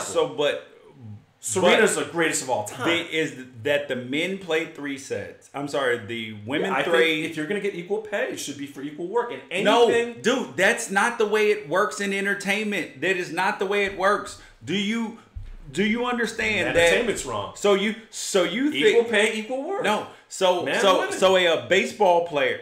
And that's not sexist. That's just how it should be. No, I'm saying that it is based upon revenue generation. So is the reason why the women make the same amount as the men now is because at times they outdraw them and they outrate them, and then the money is generated based upon the ads, based upon the sponsorships, based upon who's at the tournaments. Right. So I understand that completely, George. So the men need 5 sets to generate this. The women need 3 sets to generate this. And I don't think that's why it was created that way, but okay. I think actually it was created in a sexist thought. When it was correct that women really probably can't play as long as men. And I'm going to say that that's complete crap. But there's a market for that, and that's part of the reason why I know a few other people that like women's tennis better is because it's 3 sets, because 5 sets is too damn long. At times, if it's Nadal versus Federer, as great as those matches are, you might as well. At the 5th set, it's tough to watch all that tennis. It's nice to get to the last set, and then you have that going on, like that a drama, because it is drama. Like you can commit an hour and 15 minutes of your time to watching the last set. Yes, but you can't commit 5 hours to watching these. Like Nadal had 2 matches that went 5 set and were so drama filled in that U.S. Open. Yeah. that is great viewing. That is great watch. That's what you're hoping for in all sports. Is that whatever you're watching has a phenomenal conclusion. I totally agree with that. Yeah, that's kind of like what it is. Can we get to the bad man? And then I want to do right or wrong. Okay. All right, and then we're gonna do some names from a hat. He basically said this past week. I think it was Tuesday, that he was on a national show. I think he was on Dan Le Batard's show. That he didn't use any form of painkiller or anything to take care of the knee, and we all saw that he was looked like he was severely. I thought, my first thought when I saw that, I'm like, here we go again. The best player in the National Football League could be out for the year. Okay, I mean, that's what I first. You saw that, and you're like, it did. I mean, you just saw, and I'm like, oh my god. Yeah, and I'm thinking, that's the one thing that any sport doesn't want to lose is it's, as you're saying, your ultimate generator of first of all viewership. Yeah, it would be like if LeBron James missed the entire NBA season. And he already missed 10 games last year, right? 10 or 11 games last year. He missed Aaron Rodgers. Yeah, he basically missed most of the year, so you already lost him for a year. Yep. And on your opening big night, Packers, Bears, game 1, you saw that. So he goes, and I'm like, wow, the Packers are going to have to try to win a game with Kaiser. Then he comes back out at halftime. He rises like he had the helmet on the ashes. And you're reading on online, social, hey, it's a broken leg, it's a tore ACL. Yeah. Mr. Rodgers' neighborhood out for the year. You're seeing all like the doom and gloom. But then I knew, when he had his helmet on, George, I'm like, he's playing. Yep. He's not just sitting there because usually, if you're coming out, you're just in your jacket, you don't have your helmet on. I'm like, he's going to freaking play. We watched it. It is a notch to Aaron Rodgers' career. Let's just get that out there. It is a phenomenal comeback, what he did and how he did it. But we watched the game. You watched it. When he had to step back, he was doing quick 2-3 step backs. he really wasn't planting a lot of weight. He was sort of back throwing it and amazingly throwing dimes even with one leg, okay? Yep. Still, the accuracy was not, but the way they played it was short passing. One, they didn't want to get Aaron Rodgers hit again, and because the Bears completely dominated him defensively in the first half, and two, he's playing with a major injury. So I asked you this. You saw the post-game interview. Yeah. I didn't know Aaron Rodgers could sound like a Southerner, but he kind of had like a Southern drawl to him, all right? That's probably because some of the stuff that whatever he was taking was making him feel very good. Yeah. He had a smile, and the number one sign that Aaron Rodgers, okay, the bad man that is, was on something was the glassy eyes. Yeah. All right? Those eyes were as glassy as could be. So I ask you this. What was Aaron Rodgers on? One, whatever it is, it's super fantastic. But two, whatever it is, I have a problem because though it allows a player to play a game, and I'm all about, when I'm a Packer fan, damn, that was the best drug you could have ever given Aaron Rodgers. Yeah. But as a league, hypocritical, what was it that you think Aaron Rodgers was on? Because they're not going to tell you, obviously. And he basically lied to America saying, I didn't take anything. See, I don't believe that. Like, okay, he didn't take a painkiller, but something was in him that made him feel pretty good for a little while longer. He said he was just running on adrenaline, man. Yeah. And I think part of the thing is that either they gave him a Toradol shot, which they probably did, which I would imagine probably happened. And Can I ask you, have you ever had a Toradol shot before? Yes, a lot. And what does that make you? It's just for our audience that are listening. What does it make you feel? So how does it help you? So here is how it was presented to me. Okay, I was 21 years old, got in the NFL, and then you get a nick, a bump, a bruise, whatever, and then the older players are like, "Hey, yo, if you're hurting, like you need to get on the T train this week." Called it the T train. And I was like, what the hell is that? They're like, you get a Toradol shot. What and how it was presented to me. So you go see the doctor before the game, like after you warm up, all of that stuff, you come back in. This is right before the game starts. So all the players, you know how they warm up on the field, the quarterback's throwing balls, all that. Then you come back in the locker room, chill out for a second, and for like 10 or 15 minutes, and then you go back out and go play the game. During that time, there was probably at that point in time in the league, I know they've changed a lot of the rules surrounding Toradol, but there would probably be 20 out of the 53 guys in the line for the T train. They little thin needle, pull down your pants, shoot it in your butt, all that, right? So, and how it was presented is they were like, it just takes the edge off. And I was like, oh, okay. And it's the doctor giving it to you. It's not the trainer. This is an actual licensed team doctor giving you this. And this is before the day and age to where, because I know that people are like, oh, you're an adult, you're responsible, all these things. But you're trusting of people who are supposed to be experts and are supposed to have your best interests at heart. Like if you go to a financial advisor and he is at a big, huge bank, like you think on some, I mean, we've come to learn that you have trust to. that, yeah, you have some trust that this guy's in your best interest. Yeah, but like we've come to learn that you can't just take that as their, as the truth. But the same thing with doctors in terms of things that they prescribe you. It doesn't mean it's always the best thing for you, especially long term. And then fast forward, so I had used it a few times. Fast forward, I had surgery either on my knee or my shoulder, and I'm laying in bed in the hospital, and I'm hitting the little pain button, and and they only give you it only drips every so now and then. So even no matter how many times you press it, like it's on a timed release. Because if you're pressing it a little too much and it was working that way, you might be in trouble. So it's on a time. Yeah. So I hit the call button for the nurse. Like, okay. She's like, what's up? I'm like, yo, I'm in a lot of pain. I need something. And she was like, okay, I'll bring you something. And I'm a curious individual. Mm-hmm. So she comes back with needles, and I'm like, okay, what is that? She was like, this is Toradol. I was like, why would you give me Toradol? She was like, because this is what we give people after surgery. I was like, no. Toradol is what they give you before football games. And I was like, are there different strengths of it or something? She was like, no. I was like, oh, and she was like, wait, hold on. They give you this before football games? I was like, yes. And she was like, no. You must think it's something else. I was like, no, Toradol. And she was like, there's no way they give you this before football games. I was like, wow. Yes, they do. They shoot it in your butt. And she was like, are you kidding me? And I was like, yes. And she was like, no, we give this to people for pain after surgery. So this is like a high end, like this is a super pain. Yes. But it's not as strong as like, morphine or Demerol or... Right. Demerol, you could get shot in the leg and you won't feel it if you're on Demerol. So it's not as strong as those, but it's enough to work. But it's, I guess, a certain way that you can still function on some level. Well, so it's quite obvious that Aaron functioned pretty well if that's what he was on. And so he may not have thought of that as a painkiller. Okay. And then I saw people who would take the Toradol shot and then take a Vicodin or a Percocet and then go play football.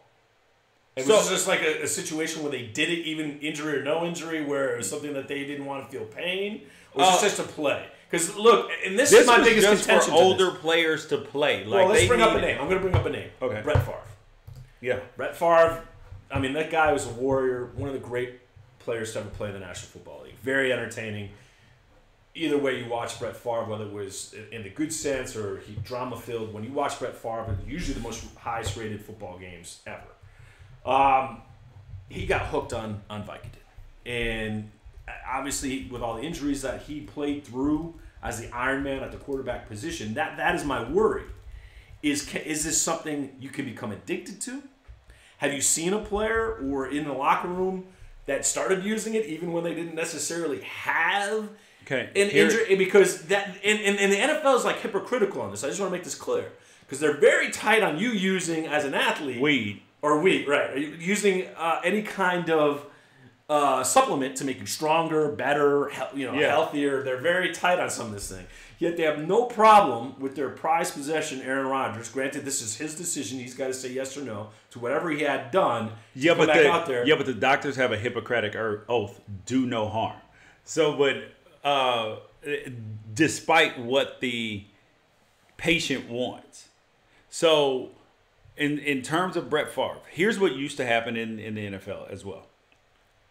My last season was the 2009-10. So this isn't that long ago, but they've since changed the rules. Is that on the planes, on the way back, or if you played a home game, you would be there. Well, actually, I'll speak specifically on the planes. Trainer would come around, not the doctor, but the trainer would come around and be like, yo, and sometimes it would be the doctor as well. They would say, how are you feeling? Oh, man, I'm hurting today, elbow, knee, back, whatever. Okay? What do you need? Just give me a couple Vicodins, a couple Percocets. They give you a low baggie, 8-10 Vicodin in it, 8-10 Percocets, and then just hand it over. There's no prescription. There's no... Right there, doctor, right to your hands. You'll feel better. Look, so imagine how easy... pain.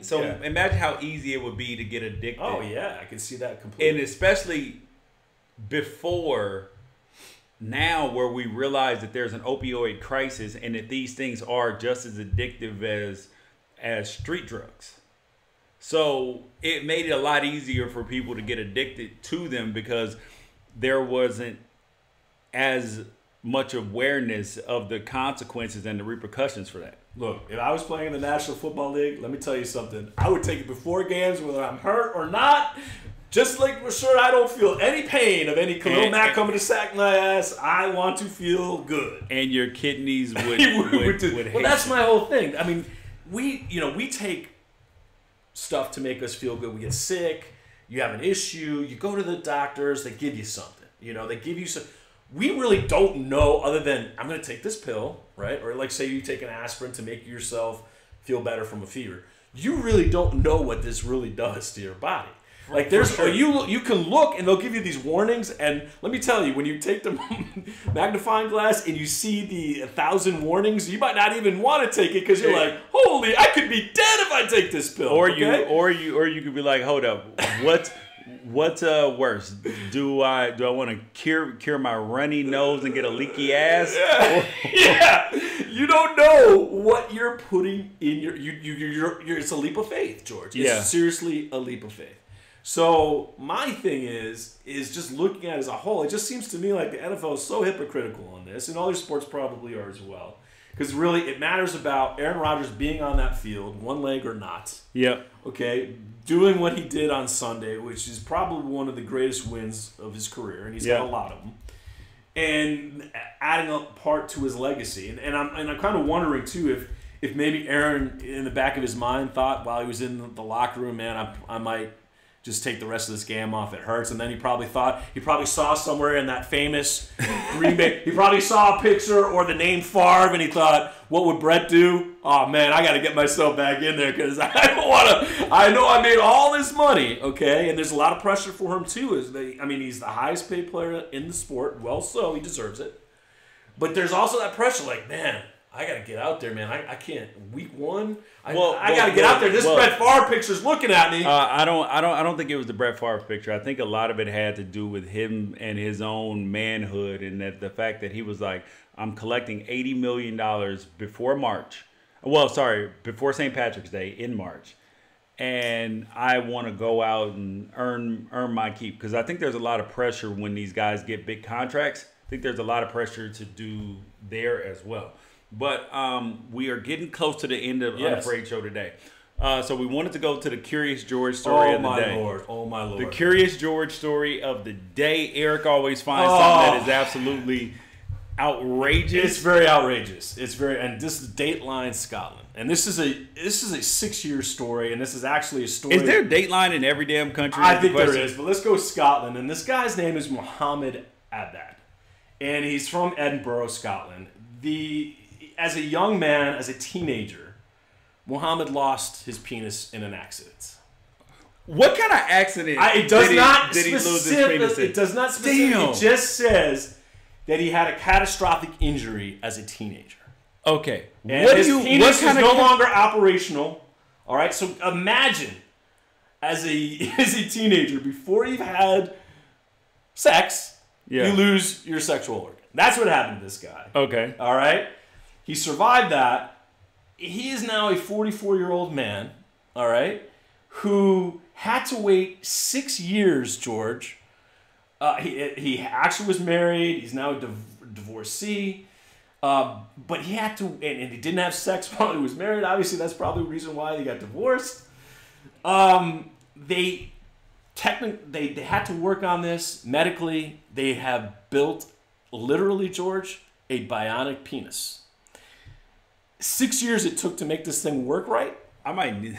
Yeah, like 8 inches of bionic penis is what Muhammad. Now he's going to be a star over there in Edinburgh, Scotland. Actually, I might need to follow this story, because when I get like 70, 80, if something that hopefully is still working strong like bull, but if it's not, bruh, I'm hollering at bionic penis man. Let's give this guy a huge round of applause. For the first time, he broke his virginity at the age of 44. Now, I've seen pictures of Muhammad. They've shown not just of him. Not the bionic penis. Okay. That is not out there. It might be out there. I had questions about that. This is a breaking story. It might be out there. Is it? You want to see? You want to see what it looks like? You got to see it. Or is this like Terminator Steel? That's what might have taken us 6 years. They had to work out kinks. They had to work out how this thing works. All this. Let's just say that Muhammad paid a sexual worker, her name is Charlotte Rose, at 35 years of age, who can confirm that he was very apprehensive, but when this moment happened, that everything worked perfectly. She was amazed that it has been since he was 18 years old that he had not had sex. As a sexual worker, you're wondering, hey, everyone has sex, right? But Muhammad now, at 44 years of age, is not a virgin anymore. The bionic penis works. He's very happy with his device that took 6 years through technical issues, all kinds of stuff, in order to make this bionic penis and to get it to a point where maybe they'll be able to market for those people that have tragic accidents like he does, or maybe you have a unit that doesn't work anymore. Who knows?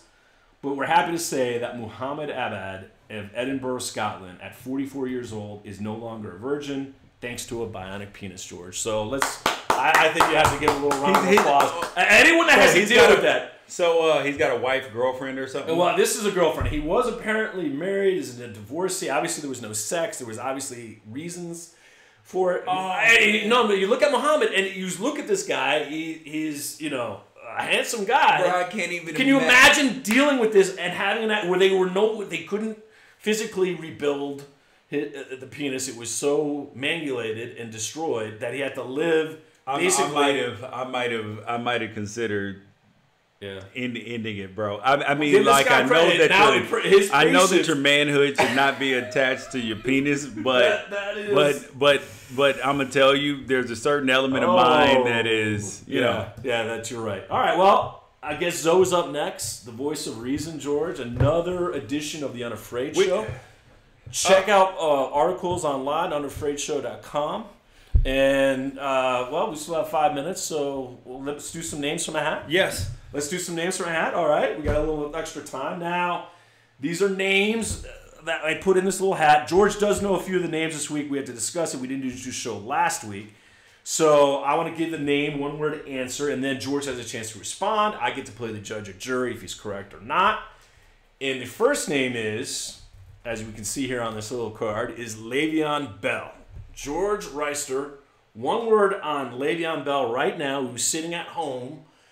His replacement ran for 131 yards on Sunday. They did tie the Browns. They didn't beat the Browns, James Conner. But Le'Veon Bell, either what is he doing? Is it right?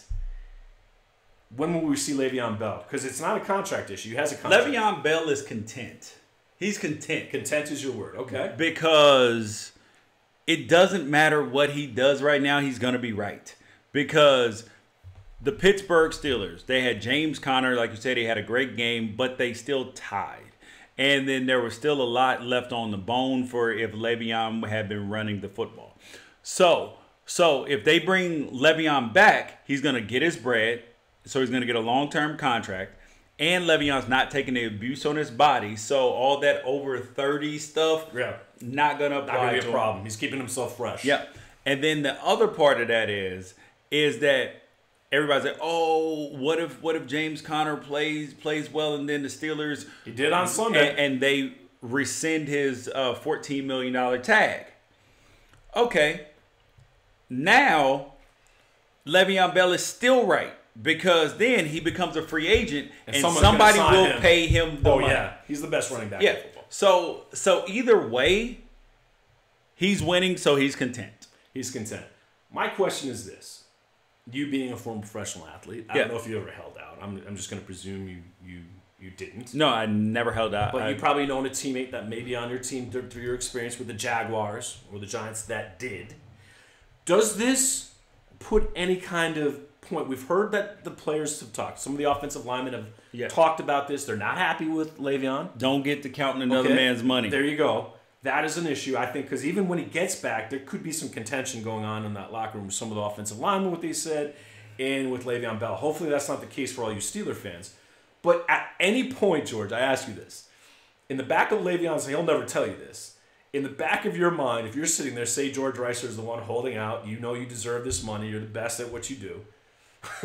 In the back of your mind, are you at this point rooting against your team and rooting against James Conner to do well? Because you know if they don't do well, the pressure's going to build, obviously, on the organization, and your ass is going to be back. Although this isn't a contract thing. He has a contract. Well, that's why I say if that's what makes it probably a little bit more frustrating for the players. If the Steelers do well, they may rescind his offer and he gets paid. If the Steelers do poorly, they're going to try to sign him. So either way, he wins. He wins. All right, beautiful. All right. Next name, out of the hat, or event, Triple G versus Canelo Alvarez. Now, this is a big fight tomorrow night. Right, Triple G. I saw the first fight. I don't know if you saw it. I did. I thought Triple G won. Yep. Triple G versus the Cheetah. Yes, the Cheetah. This fight, I had no excitement for. Like, I wonder if it's because of that. The fact that Canelo cheated. We talked to Jim Lampley way back in the day about this. For me, it's like, if Canelo wins, people are going to look at him as, you know what? You cheated to win. Yep. Okay? 2, it's like, it should matter. I love boxing. I want to watch this match. But I'm giving you one word on this. Disappointment in my body because I just don't feel any excitement for this fight and I don't care. The problem is that they're not Floyd Mayweather. It's amazing, and that he's the cash cow. They're both nice guys, right? They're both kind of like nice guys. Even though Canelo cheated, you're like neither one kind of draws this excitement. Like Floyd knows he's the bad guy. Yeah, but is it people who are polarizing make the most money out in the world? I mean, so because they are revenue generators. Polarizing because people need to pay to see you, who love you, who support you. People probably pay more because they hate you. And then there's more people who will pay because on the off chance that they can see you lose. They want to see the failure. I wanted to see Floyd lose. Let me tell you, I ran out of my house swearing a couple times that because it wasn't going to happen. So I am excited because I want Triple G to win. I want him to knock Canelo's ass out. So you're going to pay the $79.95 to see this fight, or are you going to go over someone's house to see it, or how's it? Me and my friends usually piece up on these things. Okay. So like we what time do you want me over tomorrow, George? When can I come back to this place where we get to see this? I just don't want to pay for it. We will exchange. I'll tell you where I'm going to watch. Like one of my friends will buy it this time. Next fight, I'll get the next fight. So actually, I think we're doing the same thing. I haven't got confirmation yet that our good friends who are doctors are going to rent the fight because we rented the last one and we talked about this. But I'm like, dude, I'm watching. I don't even care about it. I'm watching the fight. You are watching it because you're like me. I can't wait for Wilder and Joshua. We had to go through Wilder and Fury first, which actually is quite interesting in itself because their story. Because Tyson Fury is a bad guy. He is like that. Wait, hold up. So Wilder's fighting Fury first, or he's fighting Joshua next? He's fighting Fury first. Oh, he's gonna crush Tyson. I don't know. Fury fat ass ain't gonna be able to. That guy's an awkward fighter, though. It doesn't matter. He's an awkward fighter. It doesn't matter. I hope he does. And I hope he does because I want Wilder and I want Joshua. Deontay's got dynamite in his gloves, dude. He does. He's got dynamite in him. He does. All right. Next name up. I don't know if you're right or wrong on that one. I'm going to just say we're both right on that one. Jalen Ramsey. Jalen Ramsey. Let's talk about Jalen Ramsey, who is, in my estimation, excitement. I love Jalen Ramsey. He's what's right about sports because he's not afraid to say something. Yep. And this past week, he's taken Rob Gronkowski to the woodshed. He's saying, I'll even tackle, it doesn't matter who you are on the other side of the ball. I'm going to tackle my dad, my mom, and my grandmother. It don't matter. I'm going to get you. That's the mindset he's supposed to have. He's a fucking football player, dude. Like, you're supposed to be willing to go head. Well, let's keep in mind, last time he went up again, last week was not a good week for Jalen Ramsey. He did not, OBJ won that matchup. I'm going to say, although the Jaguars won the game. The Jaguars won the game. OBJ didn't even score. He didn't score, but he had a big game. Okay. So it was very evident in the game. So, Jalen Ramsey. But Jalen Ramsey didn't follow him around all game. Like, he even tweeted out after because people were upset that they didn't see enough of the matchup. He was like, yo, bro, it's a team game. Like, this is not, Jalen versus, it's not the Joker versus Batman every single. But he's a shutdown corner. All right? Yeah. A shutdown corner means that side of the ball or wherever the wide receiver is lined up at, you're going to take care of that. Like that guy, whoever you're following, whoever you're guarding, you're minimizing their effectiveness in the game. Well, if it was OBJ, which he was lined up, and remember the talk. Yeah, but Odell was like, but you got to remember that the Giants' whole scheme is to get Odell away from Jalen Ramsey. True. Like he's a guy like Deion Sanders was back in the day. Okay, yeah, like find a way to get him away from him. I'm not throwing there, or wherever he's going. Yeah. We're going to the other side of the field. We're going to that other side of the field. Okay, so whether you're open or not. All right. So Jalen Ramsey, is there a word you describe Jalen Ramsey? Is he something fierce, dude? I love him. I can't wait for this game. This is a huge Patriots Jaguars. I think it means more for the Jaguars than it does for the Patriots because the Jaguars are just now being good again. Like, they haven't been good since I was there. And we lost to the playoffs. We lost in the playoffs twice to New England. And then they lost to them again last year. Like, New England knocks Jacksonville out of the playoffs. It's a bad team. It's just like the bad matchup. Yeah. So for the Patriots, it doesn't matter whether they win or lose the game. It's not going to affect the psyche if they play them again in the playoffs. It's not going to affect them in any way. But the Jaguars, it will affect them. And we've heard Doug Marrone. I don't know if you heard what their coach said. He can't even watch the Super Bowl. It's like it's too disappointing to what happened last year with the Patriots and how they lost after they pretty much dominated the game for 3 quarters, and then that 1 quarter or 10 minutes, Tom Brady pulled another loss out of it. Put a win in a situation where they should have lost, or most teams would have lost. So that game has, you're right, huge significance to Jalen Ramsey and the Jaguars. Yep. All right, next name out of the hat, George Reister. This is Reister or It's got to be super, super quick. Michael Kendricks, really quick.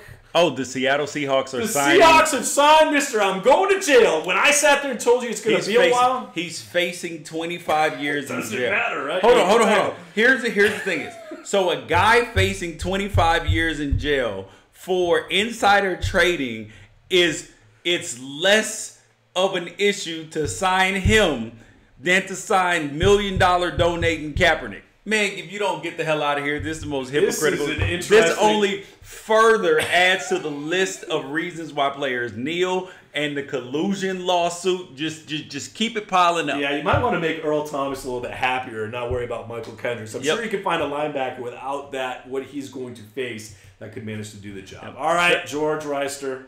Another edition of the Unafraid Show. It has been a pleasure. Go check out this guy's stuff on unafraidshow.com. I can't wait to get my stories posted. Hopefully they make a difference to the site. What do you got going on for the weekend? Kids games, dude. And a fight, obviously, that I'm going to try to bum and watch off. Kids games, fight, and I got a funeral to go to for a close family friend's son. And so praying for you, Winnie. Love you. All right. And I just want to say, praying for everybody. George, we didn't get a chance to talk about this, that happen to be in North Carolina, South Carolina right now. Our thoughts and prayers are with you, because that is a devastating storm that is hitting that area. Yeah. And let's hope everyone is evacuated safely. And do something with the damn prisoners, man. That was